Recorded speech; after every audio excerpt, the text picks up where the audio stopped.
Bismillahirrahmanirrahim. Assalamualaikum warahmatullahi wabarakatuh. Innal hamdalillah nahmaduhu wa nasta'inuhu wa nastaghfiruh wa na'udzu billahi min shururi anfusina wa min sayyiati a'malina. May yahdihillahu fala mudilla lahu ومن يضلل فلا هادي له. أشهد أن لا إله إلا الله وحده لا شريك له وأشهد أن محمدا عبده ورسوله لا نبي بعده.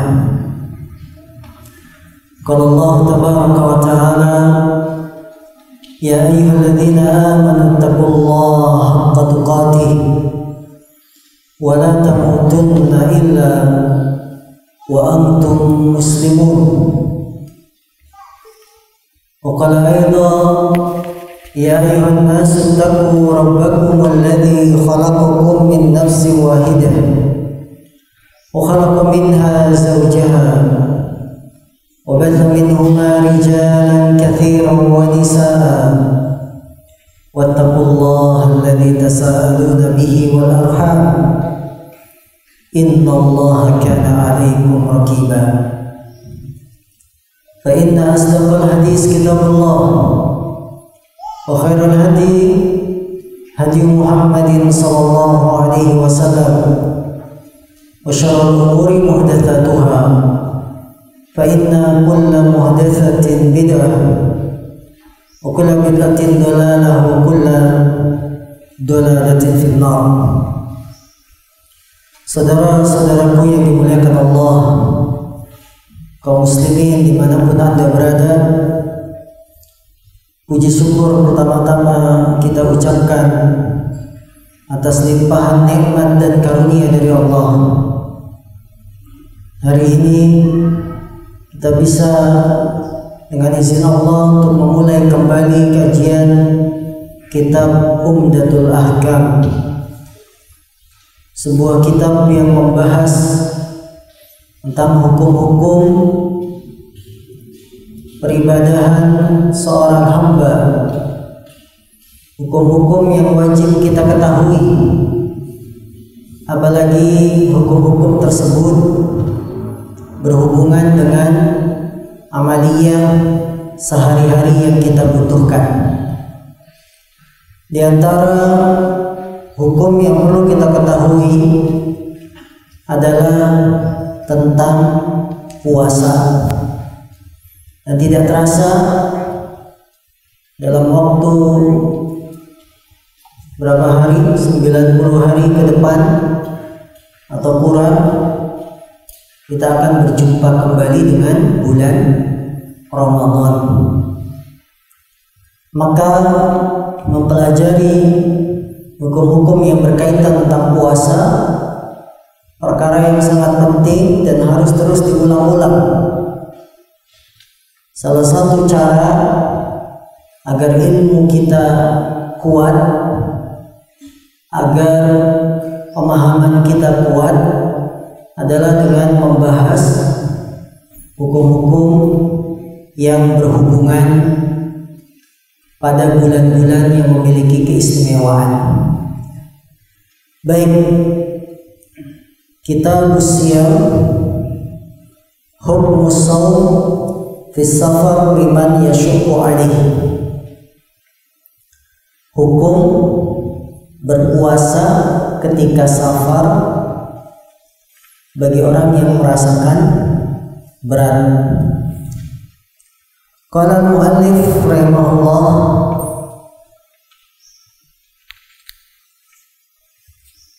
an Jabir bin Abdullah radhiyallahu anhuma qala kana Rasulullah sallallahu alaihi wasallam fi safarin fara'a zihaman wa rajulan qad dhullila alaihi faqala ma hadha qalu sha'im qala laisa minal bir as-sawmu fis safar wa li muslimin alaikum bi rukhsatillah allati rakhasa lakum. Dari Jabir bin Abdullah, semoga Allah meridai keduanya, dia berkata, Rasulullah SAW suatu hari mengadakan safar, perjalanan jauh. Kemudian Rasulullah melihat zihaman, sekelompok manusia saling berdesak-desakan, dan melihat seorang laki-laki yang berteduh, ditutupi di atasnya pelindung. Maka Nabi berkata, apa ini? Mereka menjawab, dia sedang puasa. Jadi ketika safar, Nabi melihat sekelompok orang manusia berdesak-desakan, dan ada laki-laki yang kepalanya ditutupi sesuatu karena dia sedang puasa, merasakan sangat panas. Melihat hal itu, maka Nabi berkata, bukan termasuk kebaikan berpuasa ketika safar, perjalanan jauh. Hadis ini diriwayatkan oleh Imam Bukhari dan Muslim. Pelajaran yang bisa kita petik dari hadis ini, yang pertama, hendaklah seorang imam memperhatikan kondisi bawahan rakyatnya, tidak meremehkan mereka, tidak membiarkan mereka, tapi hendaknya seorang pemimpin memperhatikan keadaan rakyatnya. Nabi SAW safar, melakukan perjalanan jauh, dan beliau ngecek. Bahasa kita apa? Ngecek, ngelihat, ya, kontrol. Kok ada satu orang yang dia sedang puasa, saking panasnya ditutupi kepalanya dengan sesuatu karena untuk menghilangkan rasa panas. Maka Nabi bertanya, apa ini? Oh, dia sedang puasa. Kemudian kata Nabi, bukan termasuk kebaikan puasa ketika sedang pergi jauh. Ucapan Nabi, bukan termasuk kebaikan ketika kita puasa, ya, bukan termasuk kebaikan ketika kita safar tetap puasa. Ucapan ini bagi yang merasakan berat, bagi yang puasanya kecapean, kesusahan, maka bukan termasuk kebaikan kalau tetap puasa padahal dia sedang safar. Dia merasakan lelah, merasakan kepanasan, payah, kemudian tetap puasa, itu bukan kebaikan. Maka ucapan Nabi ini tidak berlaku umum bagi setiap yang melakukan perjalanan jauh dan dia tetap memilih puasa. Ya, jadi perhatikan, ucapan Nabi bukan termasuk kebaikan berpuasa ketika safar. Ini tidak bisa dipakai secara umum, tapi ucapan ini berhubungan dengan orang yang merasa kepayahan. Dia puasa merasa payah ketika safar, itu yang tidak baik. Kalau ada yang puasa ketika safar dan dia nyaman-nyaman saja, tidak merasa payah, tidak lelah, tidak capek, maka tafadhol, Ramadan, silakan, boleh. Ya, sebagaimana sudah kita jelaskan 3 keadaan orang yang tetap puasa ketika safar. Karena dalam satu kaidah bahwa hadis itu dilihat dari asbabul wurud, sebab muasal datangnya satu hadis. Kalau ayat Quran disebut asbabun nuzul, sebab turunnya ayat. Kenapa itu? Ya. Begitupun dalam hadis ini, Nabi mengucapkan bukan termasuk kebaikan bagi yang tetap puasa ketika safar. Itu beliau ucapkan ketika melihat ada orang yang kelelahan, dia tetap puasa padahal sedang safar. Maka kata Nabi, bukan termasuk kebaikan kalau melihat atau berpuasa ketika safar. Yang ketiga, pelajaran yang bisa kita petik dari hadis ini, anjuran mengambil keringanan Allah Subhanahu wa taala dan tidak memberatkan diri. Rasulullah mengatakan dalam hadis riwayat Muslim, "Alaikum bi rukhsatillah." Wajib bagi kalian mengambil keringanan Allah. Maka pelajaran yang bisa kita petik, anjuran mengambil keringanan Allah dan tidak memberatkan diri. Jadi kalau syariat sudah memberi keringanan, ambil. Contoh, sholat boleh di rumah ketika turun hujan, sholat berjamaah bagi laki-laki. Ambil keringanan ini. Karena Allah itu senang kalau keringanannya diambil. Sebagaimana Allah itu senang jika kewajiban yang Allah wajibkan dilaksanakan. Ya kan? Contoh lain, kita diberi keringanan kalau sedang pergi jauh, sholat yang 4 boleh diringkas jadi berapa? 2. Itu kan keringanan. Ambil. Anda pergi luar kota, luar daerah, tiba waktu sholat zuhur, ya, tidak ada jamaah yang melaksanakan sholat jamaah karena kita telat, sholat sendiri, ambil keringanan. Sholat zuhurnya berapa rakaat? 2. Allah itu senang jika keringanannya diambil, sebagaimana Allah senang jika kewajibannya dilaksanakan.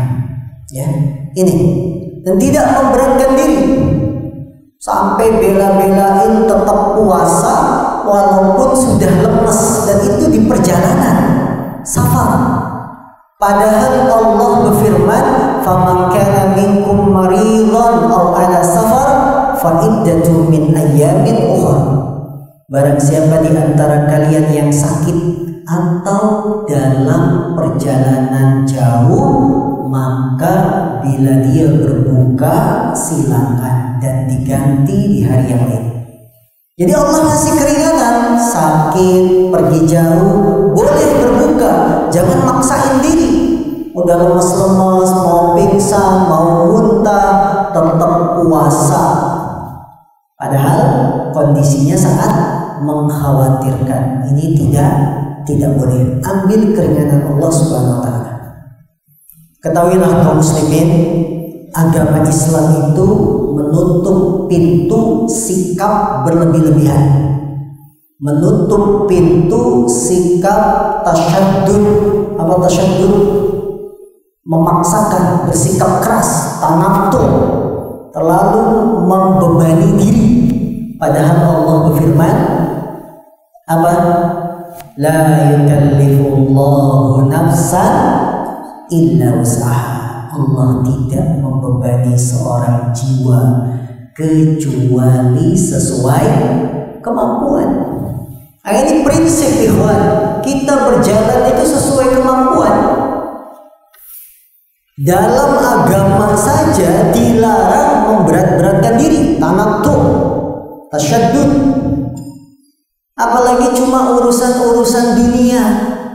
Lebih utama jangan memberat-beratkan diri. Sekarang kita itu kadang-kadang memberatkan diri. Gak punya duit, pengennya beli mobil. Betul? Akhirnya ketika pandemi yang paling merasakan sengsara itu yang punya banyak hutang, betul nggak? Kapok ya. Rasain, yang punya banyak hutang ketika kena pandemi paling sengsara. Cicilan panci per bulan 10.000, di atasnya panci apa? Tupperware, di atasnya Tupperware apa lagi? Baju istri, ya. Sepeda, Polygon, nah, apa lagi? Motor, X-Max, Max, di atasnya motor, mobil, ya total seret sekian. Oh bisa, tenang, datanglah pandemi, gaji dipangkas setengah, lemburan tidak ada. Makanya jangan memaksakan diri kalau dalam urusan puasa. Kamu sudah payah, capek, tetap puasa, nggak boleh. Itu urusan agama, urusan pahala, surga. Ini urusan dunia, kita malah maksain diri. Ngutang sana sini demi cicilan Avanza yang harus lunas 5 tahun, gitu ya. Maksain. Cicilan KPR, rumah 15 tahun, 20 tahun, maksakan diri. Itu urusan dunia, harusnya jadikan gampang, mudah. Tidak usah berat-beratkan diri. Ya, Ustaz, kalau gak dipaksain, kapan punya rumah? Ini kan subhatnya setan. Setan itu kan menakut-nakuti. Asy-syaitan, apa kata Allah?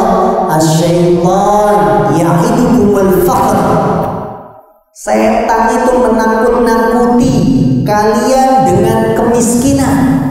Nanti kamu gak punya rumah, umur 45 sudah bungkuk-bungkuk, masih nyicil kontrakan.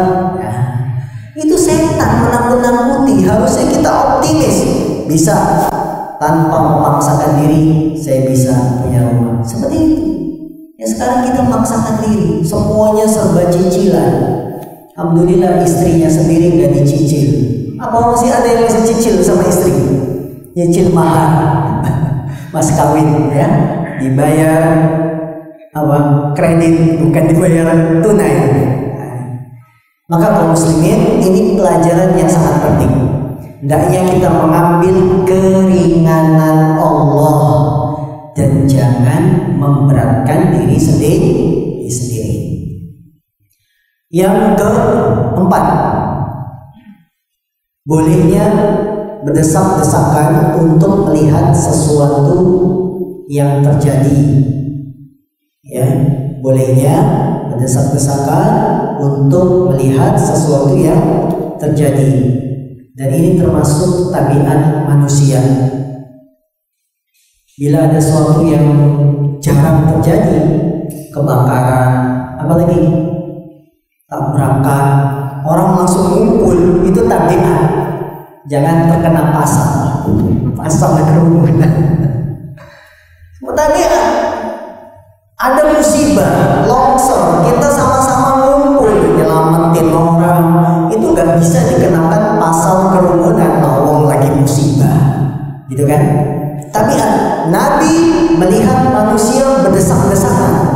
Ada apa ini? Oh, dia lagi puasa, dibuatin satu atap yang menutupi kepalanya. Maka berdesak-desakan melihat sesuatu yang aneh, asing itu tidak mengapa, apalagi kalau tujuannya untuk membantu orang, untuk apa lagi? Menyelamatkan nyawa orang. Ya, ada perampok di pasar, kita keroyok, dikepung, boleh? Boleh, tidak mengapa. Buru dingin.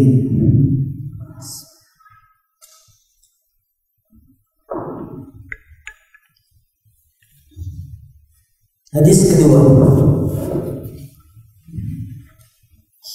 An Anas bin Malik radhiyallahu anhu qala kunna ma'an nabiyyi sallallahu alaihi wasallam fi safar faminna as-sa'imu wa minna al-muftiru qala fanazalna manzilan fi yawmin har wa aktharuna dhillan sahibul kisah faminna man yattaqi asy-syamsa bi yadihi qala fasaqata as-suwar wa qama al-muftirun fadarabul abniyah wa saqu arikab faqala Rasulullah sallallahu alaihi wasallam dhahaba al-muftirun al-yawma bil ajri.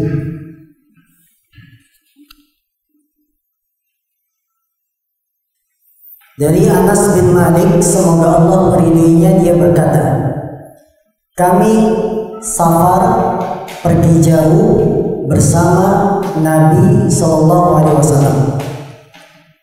Di antara kami ada yang puasa dan di antara kami ada yang tidak puasa. Jadi apa kata Anas? Kami pergi bersama Nabi dalam sebuah perjalanan. Di antara kami ada yang puasa, tapi ada juga yang tidak puasa. Karena boleh kita pergi jauh buka puasa, tidak puasa boleh. Kemudian kami singgah di satu tempat di hari yang sangat panas. Karena umumnya Ramadan itu saat musim-musim panas, maka pohon kurma itu paling banyak berbuah menjelang Ramadan. Kenapa? Karena di sana memang cuacanya lagi panas. Kurma itu kan kalau adem kayak begini nggak berbuah dia butuh panas. Di antara kami ada yang berbuka, di antara kami ada yang puasa. Kemudian kami singgah satu tempat di hari yang sangat panas. Dan orang yang paling banyak berlindung, berteduh adalah orang-orang yang memiliki baju kain yang bisa dibentangkan untuk berteduh. Di antara kami, karena dia nggak punya kain, mereka menjaga diri dari panasnya matahari dengan tangannya. Faminna, di antara kami ada yang menjaga dari terik sinar matahari dengan tangan, karena nggak punya apa? Nggak punya kain, nggak punya selendang, nggak punya sorban, ya. Kemudian Anas bin Malik mengatakan fasaqata suwam, maka orang-orang yang berpuasa mereka pada berjatuhan alias pingsan karena saking lemesnya. Ini perjalanannya disebut perjalanan waktu perang Mekah, Fathu Mekah. Jadi kami melakukan safar bersama Nabi. Safar di sini adalah perjalanan dari Madinah ke Mekah untuk menaklukkan kota Mekah. Tahun ke-8 Hijriah, bulan Ramadan. Perjalanan yang sangat jauh, cuaca sangat panas. Maka kata Anas, mulai berjatuhan orang-orang yang puasa, pingsan. Mekah Madinah, siapa yang tahu berapa kilo? Mekah Madinah. Zaman sekarang kalau ditempuh dengan bis kecepatan 120 ya, bisa ditempuh 5 jam. Jadi berapa kilo kira-kira? 800 kilo. Sahabat Rahman, Surabaya Bandung berapa kilo? Jalan kaki soalnya, ya. 800 kilo antum jalan, cuacanya sangat panas, bekal pas-pasan, puasa lagi. Aduh. Maka kata Anas bin Malik, sakotos suwar. Orang yang lagi puasa ikut berjalan bersama Nabi pada berjatuhan. Kalau bahasa kita tepan. Ya. Wa qaumal muftirun fadarul abdiyah. Maka orang-orang yang tidak puasa, mereka segera mendirikan kemah-kemah. Ngapain bikin kemah? Hah? Bantu menolong ya. Puasa ini udah pada pingsan, harus istirahat dulu. Taruh bikin kemah supaya ngadem dulu lah, berteduh, singgah. Wasakurika, dan mereka memberi minum tunggangan-tunggangan mereka, ontaknya. Orang yang naik ontak dan dia puasa dikasih minum. Maka Rasulullah SAW beliau bersabda, hari ini orang-orang yang tidak berpuasa membawa pahala yang banyak, pahala yang penuh. Kenapa? Karena dia membantu saudara-saudaranya yang maksain puasa, tapi akhirnya pingsan, jatuh. Maka kata Nabi, hari ini orang yang tidak puasa mereka membawa pahala yang banyak. Hadis yang mulia ini memberikan pelajaran pada kita. Yang pertama, anjuran pergi jauh bersama orang soleh, mencari pendamping yang soleh ketika pergi jauh. Saudara-saudaraku, ketika kita pergi jauh, bukan kesempatan untuk berbuat dosa. Justru ketika pergi jauh itu kita semakin dekat dengan kematian. Betul? Mau naik jalur kereta, darat dengan bis, udara dengan pesawat, jalur laut dengan kapal, ini justru semakin dekat dengan kematian.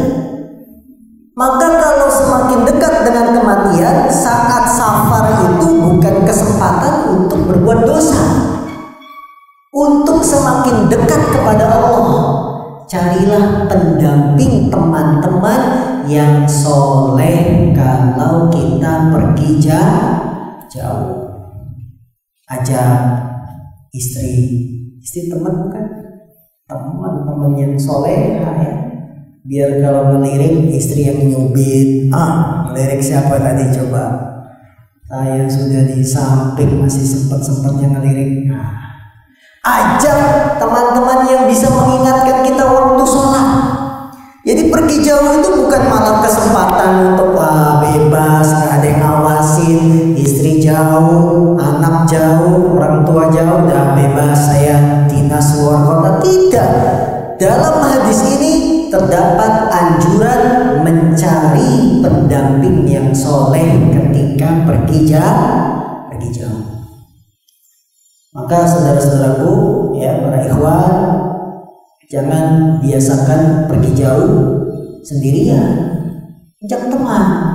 Mau kemana? Pulang kampung ke Jawa, ajak temannya supaya kenal kampung kita, kenal orang tua kita, temenin seperti itu. Karena kalau sendirian, nanti di jalan melihat sesuatu, ya bisa tergoda hatinya dan seterusnya. Yang kedua, pelajaran yang bisa kita petik dari hadis ini, orang yang musafir pergi jauh di bulan Ramadan boleh berpuasa, boleh juga berbuka puasa.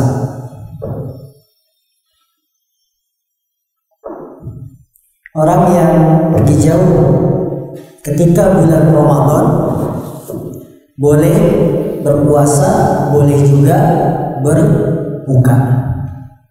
Kata Anas, kami pergi jauh bersama Nabi.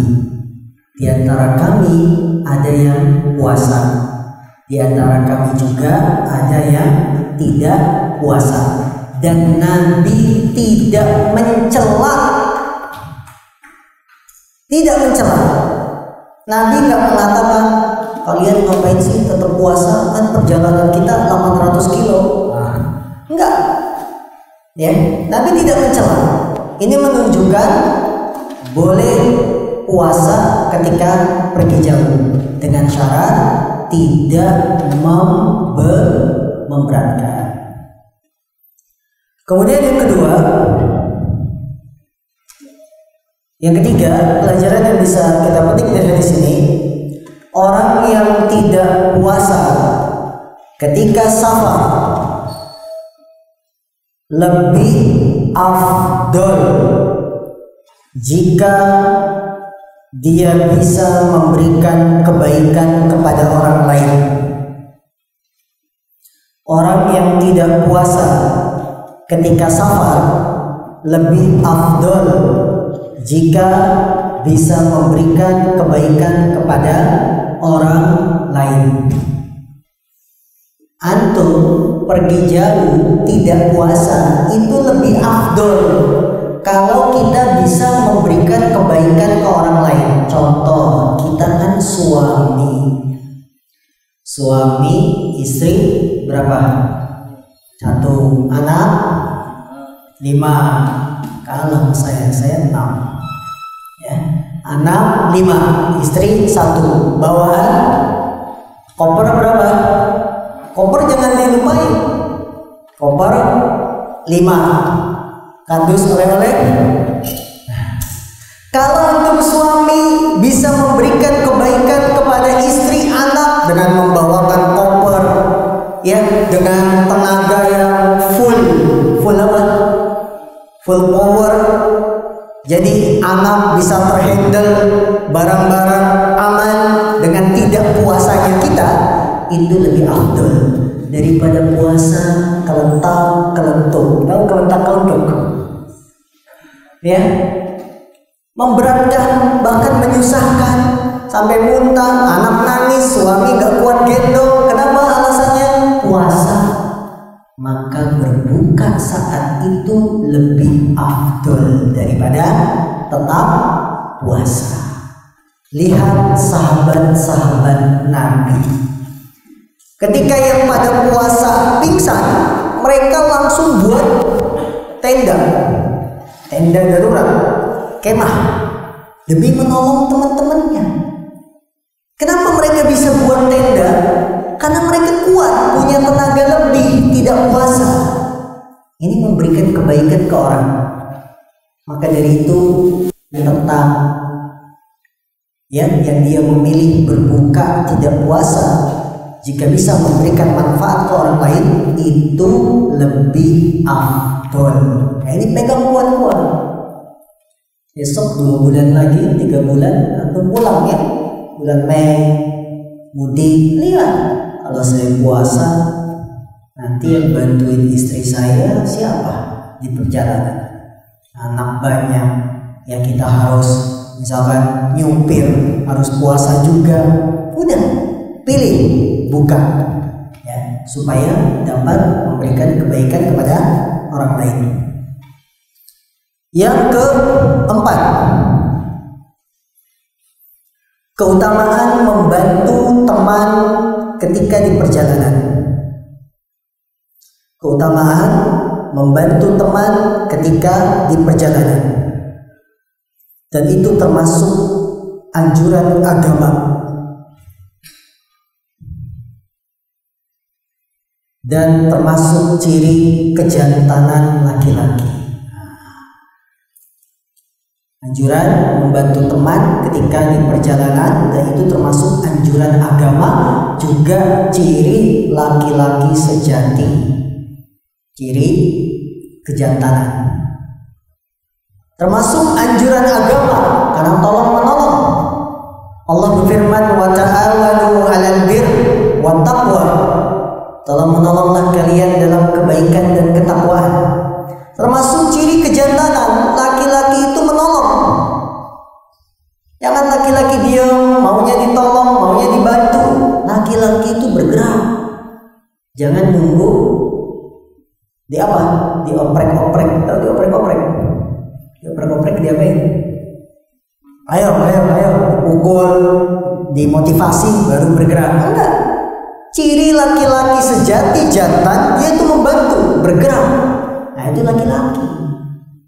Maka para jombloan, bukan jombloan dia, jombloan. Kalau nanti menikah, antum yang bergerak, nafkahi anak, nafkahi istri, itu baru jantan. Jangan ngedon di rumah. Apa? Ngedon? Ngedekem, tahu ngedekem? Ngeringkuk, diem saja. Bergerak, karena ciri kejantanan seorang laki-laki membantu bergerak, itulah laki-laki. Ya, maka para suami dengan kondisi kita sekarang yang masih pandemi, bukan alasan untuk malas, bukan alasan untuk pasrah. Jalan terbuka lebar untuk mencari rizki. Rizki kita itu bukan di bumi, rizki kita itu di langit. Jadi bagaimanapun bumi ini terjadi musibah, rizki kita bukan di sini. Ada longsor, ada banjir, banjir, longsor sawah saya, penghasilan saya, bukan di bumi, di langit. Betapa banyak saudara kita yang terkena musibah, gempa bumi, tapi karena dia tawakalnya kuat dengan Allah, setelah musibah dia bisa menjadi lebih baik, bahkan ekonominya meningkat, karena dia gantungkan rizkinya di langit, bukan di bumi. Kalau kita gantungkan rizki kita di bumi, selesai. Pandemi, pengurangan karyawan 50%. Waduh, mau makan apa saya? Termasuk yang kena PHK. Karena kita gantungkan hidup kita di bumi, gantungkan rezeki kita di langit. Aduh, jualan sepi. Apalagi usaha turun. Jangan gantungkan rezeki kita di bumi, gantungkan rezeki kita di langit. Tawakal kita kepada Allah Subhanahu wa taala. Allah akan bukakan jalan-jalan itu. Nah, ini bekal bagi para suami, bagi para laki-laki yang akan menikah, agar menggantungkan diri mereka, rizki mereka kepada Allah, bukan kepada pekerjaan pabrik. Ya, menggantungkan saya sebagai karyawan tetap, begitu ada musibah kaget, wah biasanya terima gaji tiap bulan, ada corona pusing. Jangan gantungkan rizki kita di bumi, gantungkan rizki kita di langit kepada Allah. Walaupun saya kena PHK, rizki saya yang ngasih Allah. Semangat, kerja, buka. Ya, usaha apa yang penting halal, Allah akan mudahkan. Karena kita gantungkan rizki kita di mana? Di langit, bukan di bumi. Wa fis samai, teruskan, rizkukum wa ma tu'adun, dan di langitlah rizki-rizki kalian dan apa yang dijanjikan untuk kalian. Jadi di langit, bukan di bukan di bumi. Pelajaran juga yang bisa kita petik dari hadis yang mulia ini, mengambil sebab perlindungan dari keburukan perkara yang dibolehkan, tidak menafikan tawakal. Mengambil sebab perlindungan dari keburukan perkara yang dibolehkan, termasuk tawakal kepada Allah, tidak menafikan tawakal kepada Allah. Mengambil sebab perlindungan dari keburukan perkara yang dibolehkan, tidak menafikan tawakal. Mengambil sebab perlindungan dari keburukan, boleh. Naik motor pakai helm, boleh. Ngapain pakai helm? Sebab perlindungan dari keburukan. Kalau jatuh, kita masih ada helm. Boleh nggak? Boleh. Apakah ini berarti kita tidak tawakal? Enggak, justru kita tawakal dengan pakai helm. Naik mobil pakai sabuk. Boleh? Boleh. Apalagi? Hujan pakai jas hujan. Boleh nggak? Boleh. Antum yang kerja tiap hari bolak-balik, dalamnya rompi anti angin, betul? Di atas rompi apalagi? Jaket, ya, jaketnya juga nggak sembarangan, jaket anti angin. Di atas jaket apa lagi? Jas hujan. Di atas jas hujan, tas ransel. Oh, di depan. Biasanya di belakang, di depan, untuk menghindari angin. Motornya ditutup dengan kaca, gitu ya. Ini namanya mengambil sebab perlindungan dari keburukan. Masuk angin kan keburukan, sakit. Boleh tidak? Boleh. Bukan termasuk perkara yang menghilangkan tawakal. Justru itulah tawakal kita. Minum obat, mengambil sebab berlindung dari keburukan boleh. Taubat, zikir pagi sore kita baca, makan kurma ajwa supaya tidak kena sihir, boleh. Mengambil sebab untuk berlindung dari keburukan, perkara yang dibolehkan, tidak menafikan tawakal. Vaksin gimana vaksin? Mau nggak divaksin? Mau ya? Tapi antum golongan yang nggak boleh di atas 60 tahun.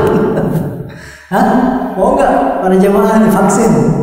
Itu termasuk sebab menghindarkan keburukan tidak? Boleh, asalkan aman. Kita bukan termasuk yang punya penyakit bawaan atau alergi. Kalau aman, tidak ada masalah.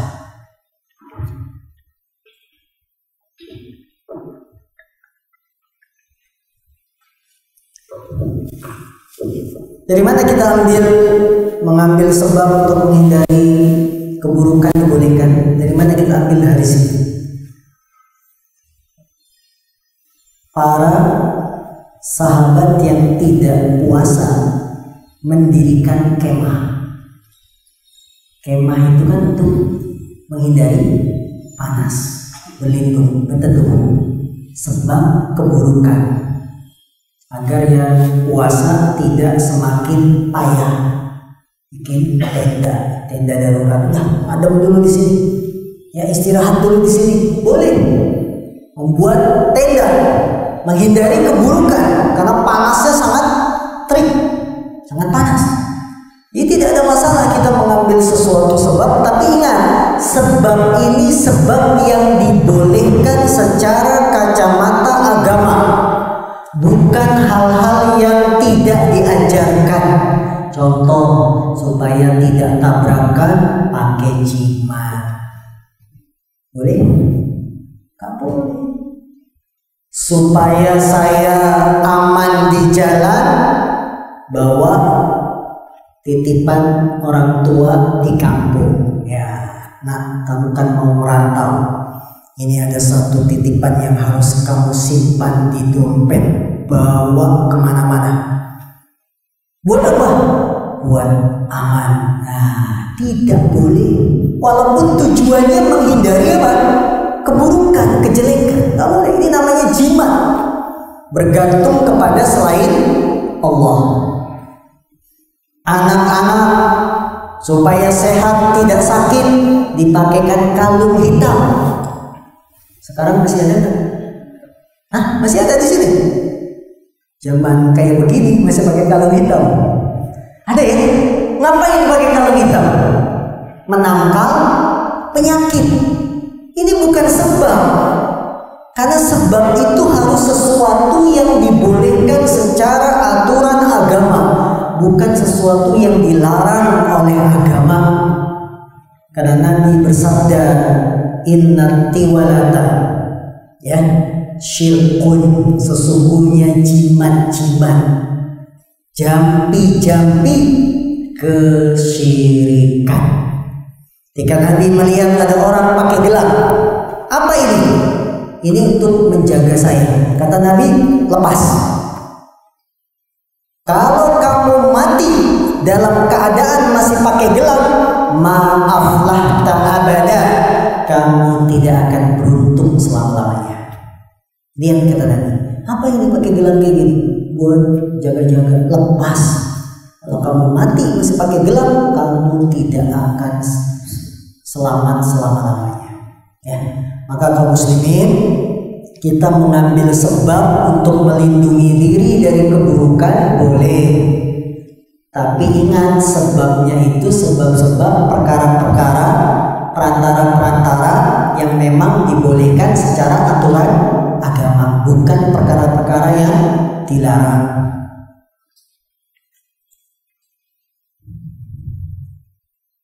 Pelajaran juga yang bisa kita petik dari hadis ini, pahala terhadap sebuah amalan sesuai dengan ganjaran atau kebaikannya. Pahala terhadap sebuah amalan sesuai dengan kebaikannya. Artinya semakin banyak maka pahalanya semakin besar. Pelajaran juga yang bisa kita petik dari hadis ini, anjuran untuk semangat beramal soleh dan meninggalkan sifat malas. Anjuran untuk semangat beramal soleh dan meninggalkan sifat malas. Dari mana kita ambil pelajaran ini? Dari sikap para sahabat yang mereka tetap ikut jihad perang walaupun itu bulan Ramadan. Anjuran untuk semangat beramal soleh dan meninggalkan sifat malas. Sahabat, walaupun ini bulan Ramadan, waktunya puasa, bukan halangan untuk pergi jihad perang. Kalau kayak kita, Ramadan diajak jalan 800 kilo. Kira-kira yang daftar banyak nggak? Jadi Ramadan puasa bukan alasan untuk malas-malas. Makanya kalau ada hadis yang mengatakan tidurnya orang puasa itu pahala, ini tidak ada asal usulnya. Pernah dengar hadis ini? Orang puasa itu jangankan amal soleh, tidur aja dia dapat pahala. Ini hadis lemah, membuat orang malas. Padahal Islam memerangi sifat malas. Di antaranya apa? Para sahabat panas-panasan Ramadan lagi puasa diajak perang. Perangnya bukan langsung ke depan ketemu musuh, jalan dulu 800 kilo. Allahu Akbar. Enak kalau dari sini ke depan udah ketemu musuh, dekat. Ini enggak, jalan dulu dari Madinah ke Mekah 500 kilo. Sudah nyampe harus ngadepin musuh, menaklukkan kota Mekah walaupun tidak terjadi perang. Ya. Berat, tapi bukan halangan bagi para sahabat untuk malas. Maka hadis yang mulia ini mengajarkan pada kita untuk semangat beramal soleh, jihad amal soleh, dan meninggalkan sifat malas. Nabi Muhammad, Nabi kita yang mulia, mengajarkan kita berlindung dari sifat malas setiap pagi, setiap sore. Allahumma inni a'udzubika minal kasal. Ya Allah, aku berlindung kepadamu dari sifat malas. Ini nggak ada ceritanya orang muslim malas, itu nggak ada. Ya kalau satu waktu kita ingin leha-leha, santai-santai, misalnya saya dari Senin sampai kerja tuh sampai hari apa? Sampai Minggu. Ya, sampai Jumat kerja terus full, lemburnya full time diambil. Sabtu pengen sedikit rehat, kumpul sama istri, kumpul sama anak, ya. Di rumah bikin apa gitu kan, kue, bikin apa, pokoknya kumpul. Pengen agak sedikit santai, silakan, boleh, itu bukan males. Ya, bahkan ngaji bareng hari Sabtu disempatkan waktu, bukan males. Tapi yang males itu yang harus diperangi. Males bekerja dengan alasan sekarang pandemi, males berusaha dengan alasan sekarang nyari uang susah. Tidak, itu namanya males. Padahal Nabi selalu berlindung dari sifat malas. Jadi nggak ada ceritanya laki-laki malas. Kalau sudah jadi suami harus siap tanggung jawabnya.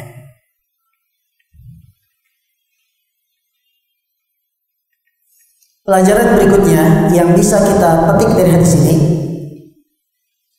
gambaran kehidupan para sahabat yang mereka sabar terhadap perkara yang menyakitkan, keburukan yang menimpa mereka dalam ketaatan kepada Allah. Gambaran kehidupan para sahabat yang mereka sabar dalam menerima perkara yang menyakitkan atau keburukan ketika melaksanakan ketaatan kepada Allah. Gambaran kehidupan para sahabat yang sabar dalam melaksanakan ketaatan. Jalan 800 kilo, belum ada bis, belum ada kereta cepat, belum ada pesawat, gak ada. Ya.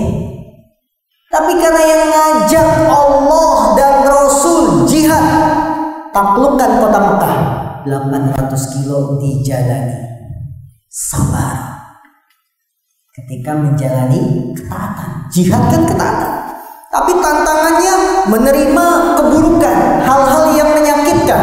Sudah Ramadan, panas, puasa, jalan kaki, kan berat, keburukan. Tapi karena ini ketaatan, sahabat sabar, jalan bersama Nabi. Nabi kadang naik onta, kadang turun, gantian naik ontanya. Onta itu jalannya berapa? Kecepatannya, speednya berapa dia?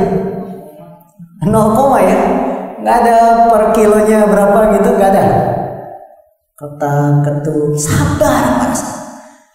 Nah kita kadang-kadang ketika menjalani ketaatan, baru sholat subuh, ngantuknya saja tidak bisa dilawan, lebih memilih tidur di kasur daripada berangkat ke masjid. Baru sholat subuh. Mana kita dengan kehidupan para sahabat? Mana ujian berat yang menimpa kita dibandingkan ujian yang sudah dirasakan oleh para sahabat? Tidak ada. Kita nggak ada apa-apanya. Kita lebih mendahulukan hawa nafsu, memilih kasur. Ya, apalagi kalau malam sekarang kan sering turun hujan ya. Ada selimut itu rasanya semakin tebal. Kasur yang tebalnya 20 cm bisa jadi 30 cm kalau mau subuh. Enak, empuk. Subuhnya bangun jam berapa? 6:30. Sabar, kalau dalam ketaatan ada ujian, ada cobaan, sabar. Harus melawan ngantuk, bangun subuh, kuat. Maka laki-laki yang kuat itu kuat dalam ketaatan. Laisal qawiyyu bisur'ah. Bukanlah orang yang kuat itu yang pandai bergulat. Walakinnal qawi, akan tetapi orang yang kuat, man yamliku nafsahu indal ghadab, orang yang bisa menahan nafsunya ketika marah, menahan nafsunya dalam ketaatan, lawan. Walaupun ngantuk, walaupun nyamuk mulai hilang, tapi kalau sudah adzan subuh berkumandang, tinggalkan, pergi berangkat ke masjid. Ya, seperti itu laki-laki. Gambaran para sahabat kita contoh. Mereka sabar melaksanakan ketaatan walaupun berat. Jalan 800 kilo, cuacanya sangat panas, bahkan sampai pingsan. Antum ada yang pernah pingsan gara-gara sholat? Hah? Belum kan? Kalau sehat-sehat nggak mungkin pingsan.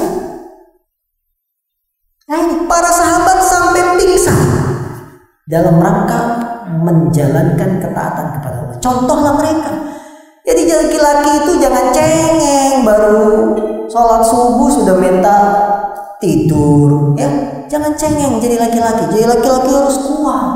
Itu baru jadi laki-laki, gentle. Jadi gentle itu bukan yang pakai jin, bukan. Bukan yang merokok, bukan.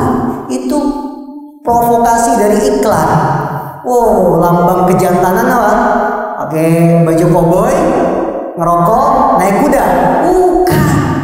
Kejantanan itu sabar melaksanakan ketaatan kepada Allah walaupun banyak ujian dan cobaan, ya.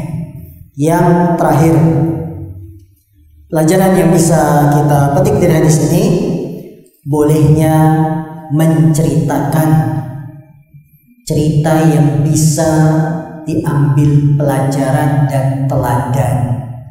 Bolehnya menceritakan cerita yang bisa diambil pelajaran baik dan keteladanan. Keteladanan. Yang menceritakan kita siapa namanya? Anas bin Malik. Beliau menceritakan, dulu kami pergi bersama Nabi. Ada yang puasa, ada yang berbuka. Yang puasa sampai pingsan.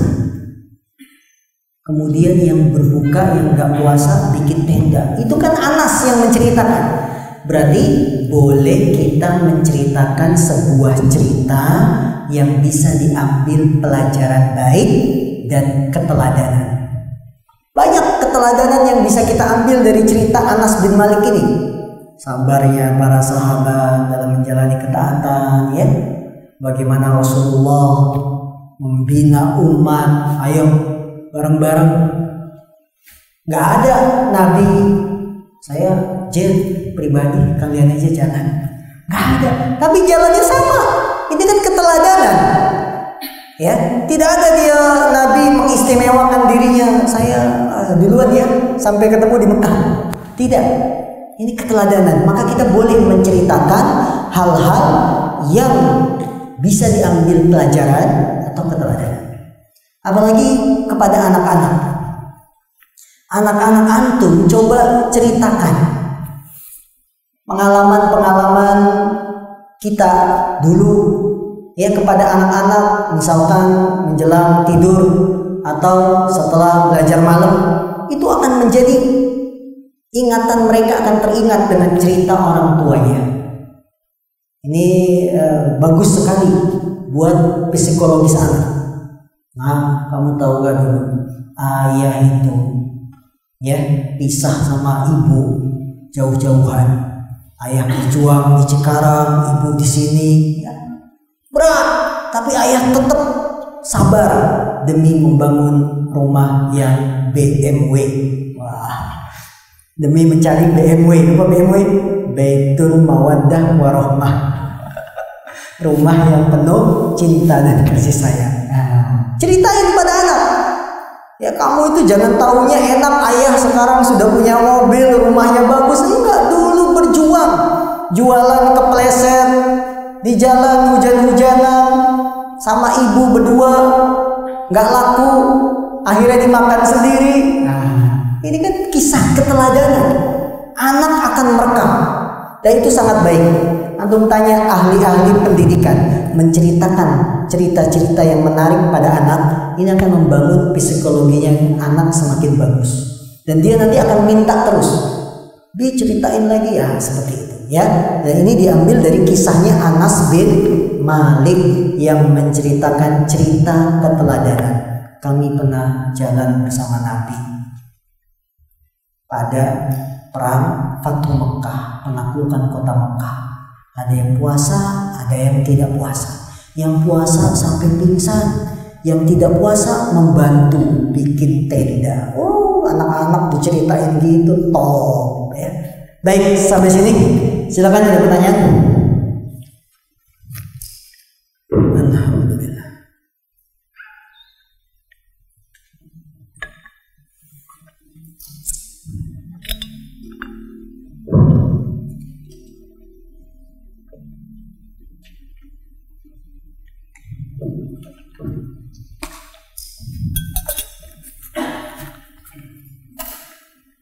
Baik, kita mulai sesi tanya jawab. Yang pertama, bagaimana kriteria hujan yang dibolehkan untuk tidak sholat jamaah di masjid? Apakah ketika hujan agak reda tapi jalan menuju masjid tergenang banjir, boleh sholat di rumah? Soal ini ada dua pertanyaan. Pertanyaan pertama, kriteria hujan yang dibolehkan untuk meninggalkan sholat jamaah di masjid, yaitu hujan-hujan yang membuat kita merasakan berat ke masjid. Hujan-hujan yang merasakan kita berat ke masjid. Contoh, hujan angin, pakai payung, anginnya kena nyepret badan, ya. Hujan-hujan yang membuat kita berat ke masjid. Karena kata Ibnu Abbas, Rasulullah pernah menjamak sholat di saat sedang tidak hujan, di saat sedang tidak sakit. Ketika ditanya, wahai Rasulullah, kenapa engkau melakukan itu? Agar tidak memberatkan umatku. Agar tidak memberatkan umatku. Berarti hujan itu termasuk sebab boleh meninggalkan berjamaah sholat di rumah, ya, dengan alasan yang memberatkan. Hujan yang memberatkan, kalau rintik-rintik berat nggak? Nah, tidak. Dalam buku Ahkamus Syita, hukum-hukum seputar musim dingin, musim hujan, karangan Syekh Hasan Al-Halabi rahimahullah. Ya, Syekh Hasan Al-Halabi rahimahullah, baru saja beliau meninggal. Semoga Allah mengampuni dosanya, memberikan pahalanya yang besar, ya. Beliau punya buku Ahkamus Syita, hukum-hukum seputar musim dingin.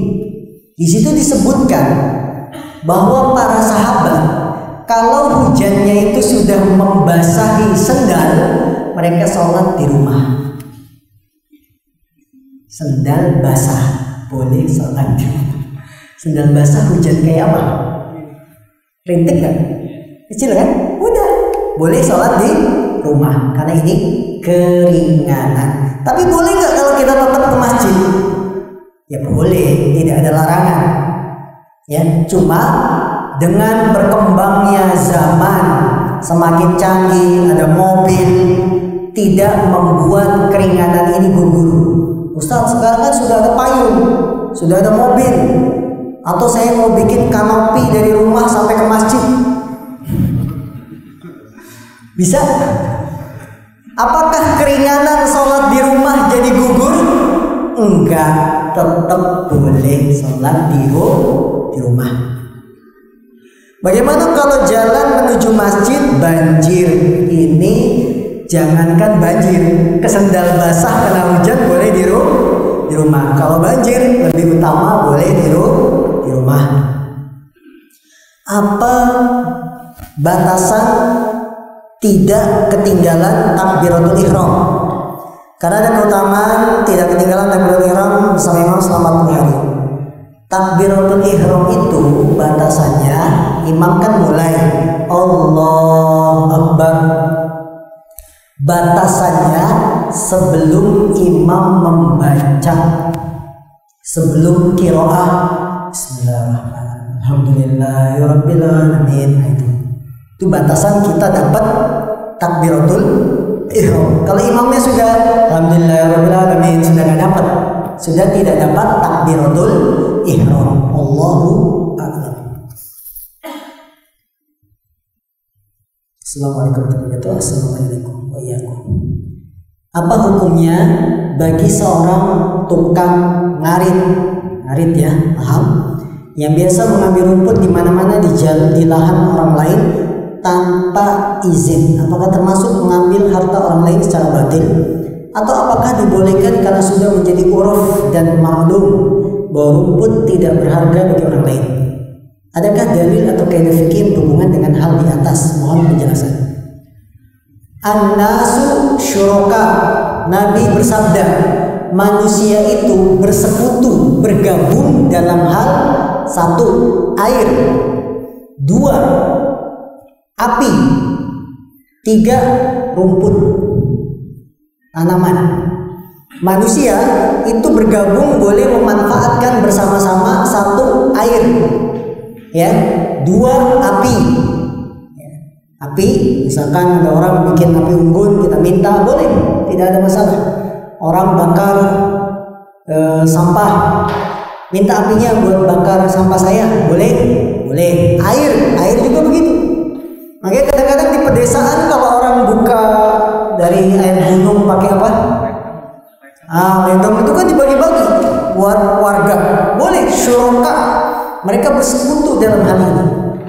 Termasuk dalam masalah ini jalan itu punya umumnya manusia, maka jangan bikin pesta nikah di jalan.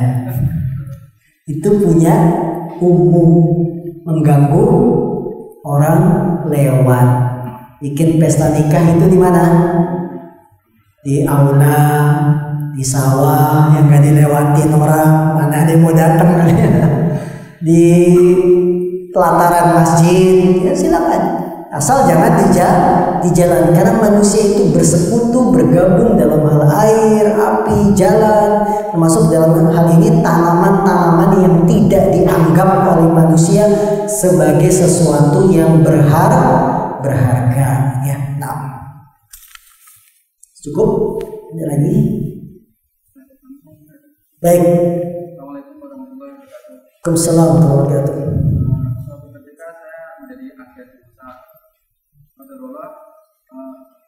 Jadi saya kan punya ada orang yang mau beli saya, jadi contoh saya mau jadi mau beli juga reseller. Dia reseller, dia saya kasih satu contoh, dia beli 300 ya. Iya.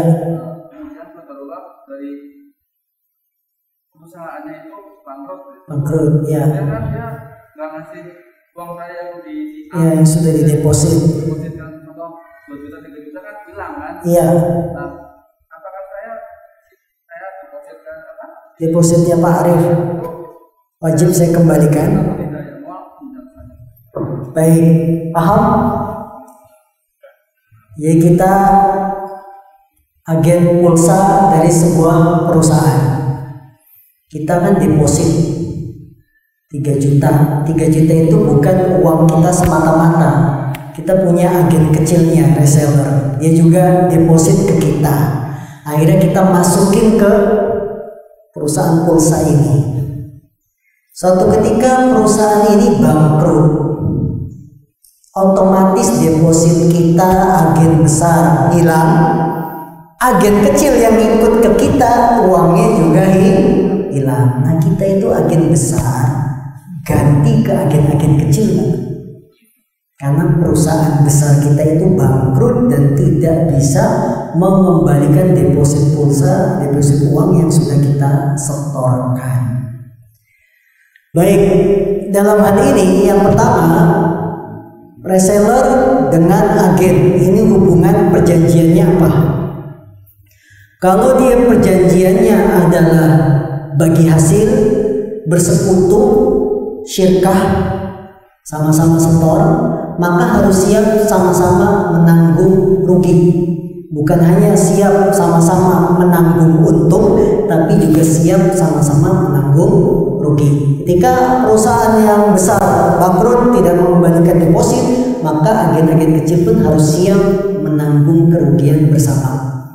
Karena agen besar dalam hal ini ya juga rugi, karena dia depositnya tidak bisa diambil. Agen kecil tidak bisa menuntut ke agen besar, karena ini asasnya dibangun akad bagi hasil, syirkah, bersekutu, kongsi. Nah, tidak berhak untuk menuntut agen kecil ke agen besar, karena dalam syirkah kongsi dagang harus sama-sama siap menanggung untung dan sama-sama siap menanggung rugi. Akad yang kedua, kalau si agen besar ini minta deposit ya dengan akad pinjaman, pinjemin saya modal dulu supaya saya dapat pulsa. Saya lagi gak bisa modal, pinjemin uang. Nanti deposit dari kamu saya setor, dapat pulsa, saya ganti ke pulsa. Tapi sebelum pulsa diterima sudah bangkrut. Kalau akadnya pinjaman, maka harus diganti. Nah, umumnya gimana? Jadi akadnya bukan jadi di akhir saya mau jualan, juga saya daftarin aja ya, saya daftarin, saya kasih Nomornya? Oh, jadi dia langsung hubungan ke perusahaannya? hubungan ke saya. Oh. Dia minta berapa? 500, juga saya tembak 500, oke, baru udah bayar. Itu kan sudah lepas berarti, putus. Bayar 500 dikasih pulsa 500, udah selesai kan? Terus? Dari servernya itu kan bangkrut. Pulsanya hilang semua, saya juga hilang berapa juta. Tapi dia sudah dapat tadi. Ya udah dapat, cuma kan dia hilang juga dari saldonya hilang. Oh, udah hilang juga, walaupun sudah dapat pulsa aslinya, nggak bisa dipakai kalau gitu. Oh, Karena dari servernya itu kan servernya itu. Pikir saya ini udah selesai 500, kemudian baru bangkrut. Enggak, jadi kan nggak bisa dipakai ya. dia, apakah saya harus kembalikan saldo yang 500.000 itu? Ya, ataukah Hilang karena kan dari server ya. Dalam hal ini dia tidak menanggung karena itu di luar kuasa manusia, Wallahu taala a'lam. Subhanakallahumma wa bihamdika asyhadu an la ilaha illa anta astaghfiruka wa atubu ilaik. Walhamdulillahirabbil alamin. Assalamualaikum warahmatullahi wabarakatuh.